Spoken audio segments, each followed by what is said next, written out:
Hey, visual fundamentalists. I want to talk about the elements of design and the principles of art, concepts that are gathered together that, when combined in a thought out method, will give us something that we can recognize as an image. Okay, so let's take a look at these things. First thing I want to talk about is point. There we go. A point. A point on a rectangle, but you're going to think about that as focus. When our little children were scribbling, they were scribbling in this sense, but there was this sense of focus. They were concentrating on this area. This area is called the pictorial plane. It's flat. It's a flat surface. The focus is where we throw our attention. So pictorial plane.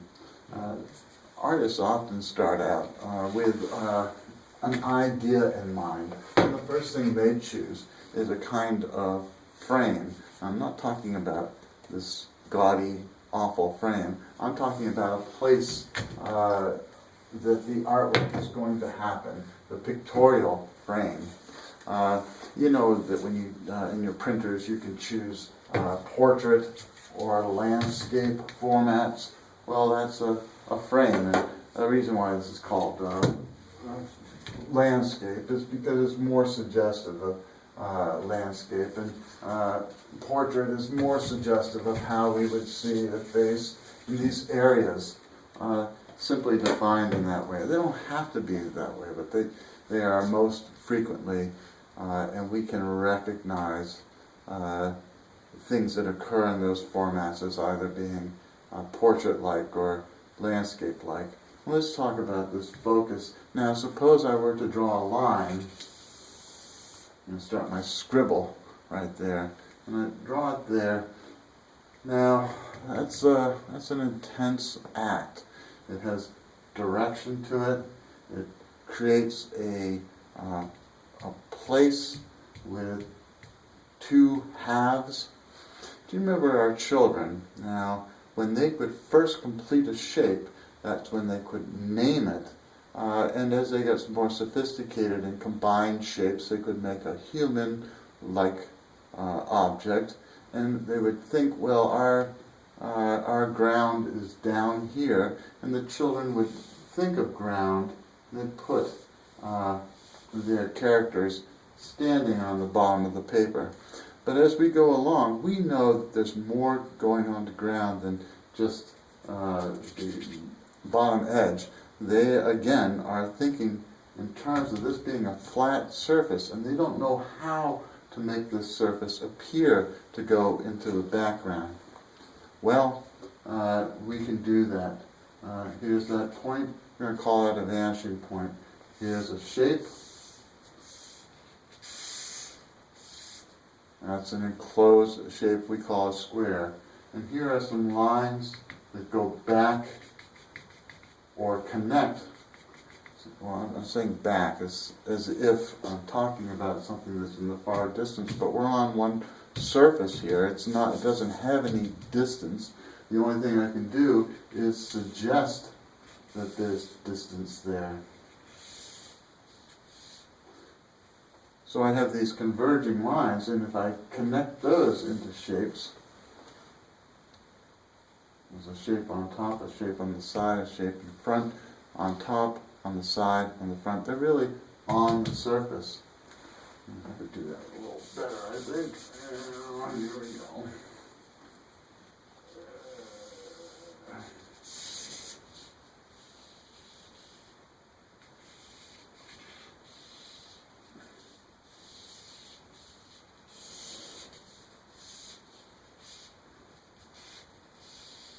How does that look? That's a little better. Okay, that's my square. Alright, that's my cube. It's a cube. It begins to look like something that has some depth to it. I can increase that sense of depth by having something behind it. Well, it's not really behind. It's a shape that goes around the side. But we know when we have a shape like this, when we put another shape, it's behind. we have that sense. That's called overlapping. So when you have shapes that overlap, it's a way of creating the illusion of depth. So here we have converging lines, lines that go back to that vanishing point. It looks like they're going somewhere. So I'm going to bring this down here a little more. There we go. Looks like we're going somewhere, huh? But it's just lines on a plane. And let's see, why don't I do some more here? Nice thick line. It's a nice thick line, and it suggests to us maybe a mountain range or something, huh? This is like one of those Saturday afternoon art shows. Okay, so we have overlapping, we have converging lines, and now we have thicker shapely lines in darker areas. Matter of fact, since we're talking about dark areas, let me put another shape over here. And children often make circular suns, and they'll put these things out. They're little lines, little dotted lines, and they'll call those lines rays, sun rays. What are those? Oh, those are the rays of the sun. That's the sun that has rays. But that's a very abstract concept when children get that, isn't it? And there's a sun coming down like this, and we would tend to see something coming off of that. And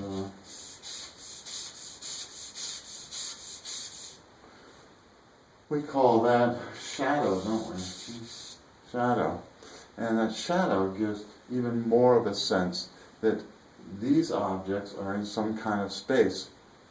Let me just draw another kind of shape here. Is that a guy yelling? Well, it could be that, or it could be a cactus too. And what I call these kind of irregular shapes that are organic-like, they're called amorphous shapes. So that's a huge cactus in relationship, unless that's just a little box or something. And I'll go for it, okay? And let me see. And that's going to have a shadow over here too.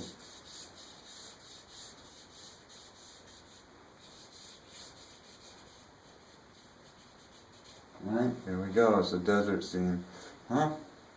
And so another thing we can do is diminishing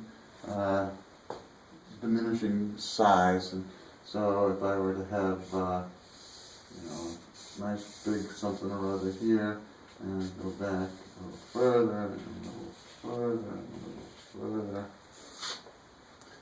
these shapes seem to go into space, and in fact the only thing about them is that one's smaller than the other.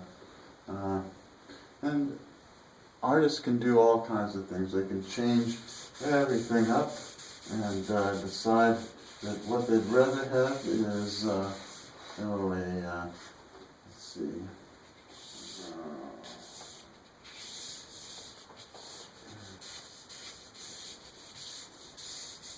a bottle. Let's see. And with light and dark, it gives a sense of shape. So this is, and so I'm going to put something back here. And I'm going to say, that thing, you can almost see it through the bottle. That's like transparency. And that's also another way of creating space. Transparency or translucency. Translucence. You can't see quite the defined shape. Let's see what I got here. Let's see. What am I going to do with this? Let's see. Put that into...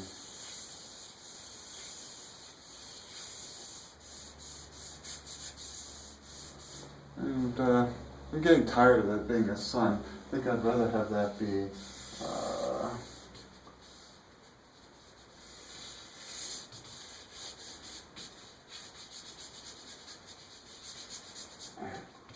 a light bulb. Okay, so what I had as a outside scene is now becoming an indoor scene, isn't it? Let's see, what else can I do? Well, let me see. We have line, we have shape, we have the idea of overlapping and placement. And you place things in relationship to others, other objects on the pictorial plane, which is flat. When you put them next to one another, you can create this sense of depth. When you use darkness and lightness immediately suggests the presence of lighted areas and the presence of darker areas, and so they suggest space. And let's see, so shape in relationship to shapes. When shapes get smaller, they tend to go back in space, depending on the placement. That's here. Now, just logically, these little shapes here, if they're gathered together and they overlap one another, you say, well, they're not, just because they're smaller, they're not behind there. And in fact, if I give them a little, all a little light there, you say, oh, that might be a bunch of grapes, I don't know. Okay, and see, I'll also put a nice fresh apple in there. Okay, and give that some dark and light. There we go. And what else should I put in there? Well, why don't I put a doorway in the middle of nowhere there, and why don't I put a guy looking in the doorway? There we go. The guy. Well, I can't really see him. Let's see. I'll make it like that with dotted lines, and so that we can start thinking, oh, there we got something going on there, and I can give him a shape that looks like an eyeball, and I can give him these things. All we do is we make marks on a surface, and they begin to suggest these ideas in relationship to one another.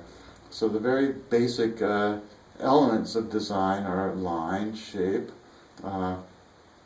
dark and light, tonality, diminishing placement, diminishing shapes, overlapping shapes.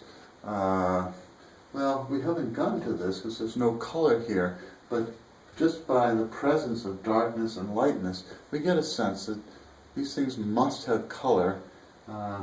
So there is saturation and hue, and the value of these things that we call color. And these arrangements give us a message. That's what I want to say. How's that? Does that kind of work as a beginning? We can look at these things in a little more detail by people who are more intelligent than I am and give you written definitions. But I thought I'd give an overview. Okay, visual fundamentalist, how did I do? Okay? All right, any questions? Oh yes, you in the back. What? Well, no, I don't have any particular meaning here. It's just kind of a demonstration. And you over there? Oh, yes. Yeah, I do like wine. I'm very fond of wine. Yes. And you? Oh no, this is not my kitchen. My kitchen is not as clean and neat as this. But it does give you an idea of how lines work together and begin to tell a story. And that's what I want to say. Okay, goodbye.